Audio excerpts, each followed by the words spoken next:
et bienvenue dans ce nouvel épisode consacré à la gestion et à la communication de crise. Aujourd'hui, nous allons analyser un cas marqué à l'industrie pharmaceutique. C'est la crise des opioïdes. Pour commencer, je suis accompagnée de 3 étudiantes chercheuses en master, Insaf, Ikram et Hiba. Bienvenue à toutes. Merci Selma, ravie d'être ici. Merci pour l'invitation Selma. Bonjour, merci pour l'invitation. Bienvenue. Donc, pour commencer, Hiba, tu peux nous expliquer comment la crise a commencé? Oui, bien sûr. Donc, la crise des opioïdes débute dans les années 1990 avec la mise sur le marché de l'Oxycontin par Purdue Pharma. Donc, l'entreprise a affirmé que ce médicament présente un risque de faible addiction alors que c'était faux. Alors, qui a rendu la situation plus encore critique? En fait, ce qui a vraiment aggravé la situation, c'est la campagne marketing. Très insistante des laboratoires, beaucoup de médecins en étaient persuadés que le médicament était totalement sûr, ce qui a fait qu'ils l'ont prescrit largement, même pour des douleurs légères. Et c'est à partir de ce moment-là que les premiers cas de dépendance ont commencé à apparaître. Exactement, oui. Il faut préciser qu'à ce moment-là, les premiers signaux d'alerte existaient déjà, mais malheureusement, ils ont été ignorés. Alors, passons maintenant à la gestion de communication. Selon toi, Ikram, quelles sont les erreurs principales? Alors, la première erreur, c'est le déni, c'est-à-dire les laboratoires ont refusé d'admettre la dangerosité de leurs produits.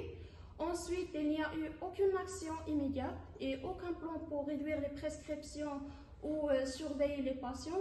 Et le pire encore, c'est que les entreprises ont privilégié le profit. Qu'est-ce que tu penses? Oui, la réaction tardive a transformé une simple alerte sanitaire en crise nationale. Donc, une gestion proactive aurait pu mettre les dégâts. Exactement, une crise non anticipée devient vite incontrôlable et cela se traduit par des conséquences graves, tant sur la santé des patients que sur la réputation des laboratoires. Parlons maintenant au volet de communication qui a joué un rôle central. Donc, qu'est-ce qui n'a pas fonctionné?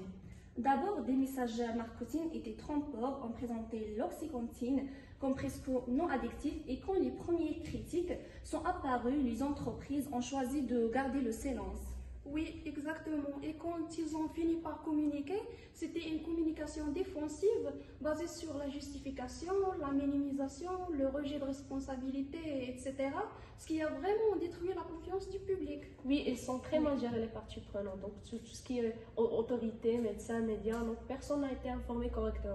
Donc, c'est un manque de transparence et une mauvaise stratégie médiatique. Et pour les conséquences? Oui, sur le plan sanitaire, des centaines de millions de décès par overdose et des millions de personnes sont devenues dépendantes. D'un point de vue juridique, il y a des procès historiques contre les laboratoires, notamment Purdue Pharma, qui a fini par déclarer faillite. Oui, et il ne faut pas oublier l'impact sur la réputation. Oui. L'industrie pharmaceutique a connu une perte massive de confiance. Pour finir, voyons ce que l'industrie aurait dû faire. Reconnaître rapidement les risques, limiter les prescriptions et collaborer avec les autorités. Aussi, il était essentiel d'assurer un suivi précis des effets secondaires. Oui, il aurait aussi dû mettre en place des programmes d'aide pour les parties dépendantes. Donc, le patient doit être au centre de décision. Oui. Et en communication, le plus important, c'est d'être clair et honnête, assumer les erreurs, expliquer clairement la situation et réagir rapidement, parce qu'au final, le patient doit toujours être au centre des décisions. Donc, je trouve que les mots-clés sont l'anticipation, la responsabilité, l'éthique et la transparence.